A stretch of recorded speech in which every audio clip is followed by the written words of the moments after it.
नमस्कार दोस्तों, आज मैं आपको कार्तिक मास में पीपल सींचने की कहानी सुनाने जा रही हूँ। प्रेम से बोली राई दामोदर की जय हो। एक समय की बात है, एक गांव में गुजरी रहती थी। उसका पति और बेटा गांव के बाहर कमाए गए हुए थे। घर में सिर्फ गुजरी और उसकी बहू रहते थे। उनके पास एक गाय थी। सास ने एक दिन बहू से कहा कि जाओ और यह दूध दही बेचकर आओ। बहू इसके पहले कभी भी घर से बाहर ऐसे कुछ बेचने नहीं गई थी, लेकिन सास को कैसे मना करे, इसलिए दूध और दही मिट्टी के घड़े में लेकर बेचने निकल गई। रास्ते में उसने देखा कि कार्तिक माह में औरतें पीपल सींच रही हैं। उन्हें देखकर वह उनके पास गई और उनसे पूछने लगी, यह तुम क्या कर रही हो? तो वह औरतें बोली, हम पीपल और पथवारी सींच रहे हैं। बहू को कार्तिक माह के बारे में कुछ भी पता नहीं था। उसने यह पहली बार देखा था। उसने पूछा, ऐसा करने से क्या होता है? औरतों ने उसे बताया कि यह कार्तिक माह में किया जाता है। कार्तिक माह का बहुत बड़ा प्रभाव होता है। पूरे कार्तिक माह पीपल सींचने से अन्य धन की प्राप्ति होती है। अगर किसी का पति बरसों से बिछड़ा हुआ हो तो वह वापस मिल जाता है। यह सब सुनकर बहू बोली, तुम पानी से सींच रही हो तो उसके जगह मैं दूध दही से सींचूंगी। अब बहू सच्चे मन से रोज सारा दूध दही पीपर पथवारी को चढ़ा देती।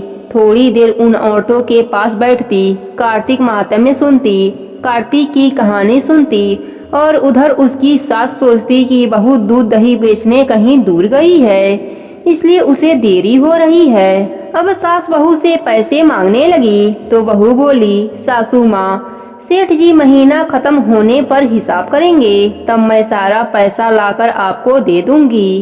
कार्तिक महीना पूरा हुआ और कार्तिक का पूर्णिमा आया तो बहू को डर लगने लगा कि अब वह क्या करे। अगर सास को पैसे नहीं मिले तो वह बहुत नाराज होंगी। बहू गई और पीपल के पास बैठ गई और जोर जोर से रोने लगी। पीपल ने उससे पूछा, तुम यहाँ बैठकर क्यों रो रही हो? तो वह बोली, मेरी सास दूध दही के पैसे मांग रही है। तो पीपल के देव बोले, मेरे पास पैसे तो नहीं है, लेकिन यह पत्ते और डालियां हैं, यह सब ले जा और अपने गोलक में रख देना। बहू ने ऐसा ही किया। उसकी सास ने पूछा, बहू पैसे लाई हो? तो वह बोली, हाँ माँ जी, मैंने पैसे लाकर गोलक में रख दी है।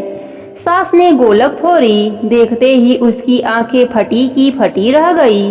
गोलक में हीरे मोती जगमगा रहे थे। पत्ते और लकड़ियाँ धन दौलत में बदल गए थे, जिन्हें देखकर सास बोली, इतना धन कहाँ से आया?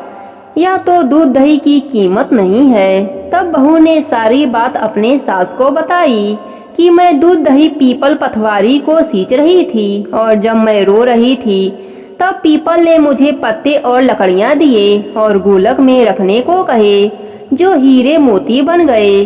अब सास ने सोचा, पीपल पथवारी किसी एक पर तो कृपा करेगी नहीं, और वह बोली, अगले साल मैं भी पीपल पथवारी सींचूंगी।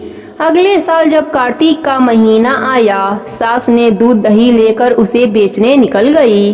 रास्ते में उसने सोचा, सारा दूध दही पीपल में डालने से क्या होगा, वह तो बर्बाद होगा, इसलिए मैं दूध दही को बेच आती हूँ। दूध दही बेचकर दूध दही के बर्तन धोकर पीपल पर चढ़ा दिया। कार्तिक माह बीता और पूर्णिमा आने के एक दिन पहले सास ने बहू से कहा, बहू मुझसे पैसे मांग लो। बहू बोली, कभी बहू भी सास से पैसे मांगती है भला? लेकिन सास के बार बार कहने पर बहू ने सास से पैसे मांगे तो वह अगले दिन जाकर पीपल के पास बैठकर जोर जोर से रोने लगी। पीपल के देव प्रकट होकर उससे रोने का कारण पूछा तो वह बोली, मेरी बहू मुझसे दूध दही के पैसे मांग रही है। तब पीपल के देव बोले, मेरे पास तो पैसे नहीं हैं, पर यह पत्ते और लकड़ियां हैं, इन्हें ले जाकर अपने घर के गोलक में रख देना। सास ने ऐसा ही किया। थोड़ी देर बाद बहू ने गोलक फोड़ी तो देखा कि उसमें कीड़े मकोड़े चल रहे थे। तब बहू ने सास से पूछा, यह क्या है? कीड़े देखकर सास भी हैरान रह गई और बोली, पीपल ने तुझे धन दिया, लेकिन मुझे कीड़े मकोड़े क्यों दिए? तभी कार्तिक के देव वहाँ प्रकट हुए और बोले, तुम्हारी बहू ने कार्तिक का पूजन सच्चे मन से किया था और तुमने लालच में कार्तिक का पूजन किया था। सास ने कार्तिक के देव से क्षमा मांगी और बोली, हे कार्तिक के देव, मेरी भूल क्षमा करें। अगले साल मैं और मेरी बहू साथ में मिलकर स्नान दान आदि भी करेंगे और पीपल पथवारी भी सींचेंगे। हे पीपल के देव, हे पथवारी माता, जैसे आपने सास बहू को अन्य धन दिया, वैसे ही अपने सभी भक्तों पर अपनी कृपा बनाए रखना। कहानी अधूरी हो तो पूरी करना, पूरी हो तो मान रखना। प्रेम से बोलिए पीपल देव की जय हो, कार्तिकेय राई दामोदर की जय हो।